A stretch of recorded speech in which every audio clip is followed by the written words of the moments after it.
Hawaiian Tradition Island freshwater comes from rain clouds in tropical skies to the tops of island mountains. Then it's filtered through layers of volcanic rock to a natural aquifer deep underground. We bought it from Honolulu, Hawaii for $1.19. Let's test the pH and TDS levels.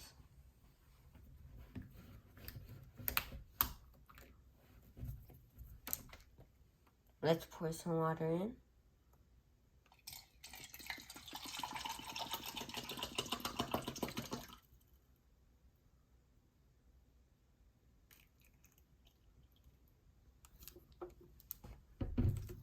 First, let's test the TDS level. Turn on the TDS tester, make sure it says 0, and put it in.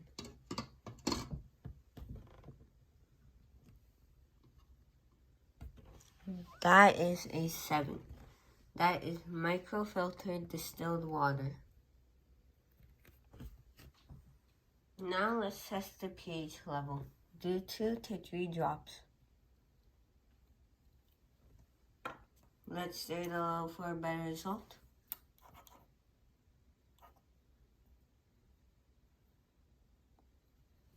I give this a 4.5. This is acidic water.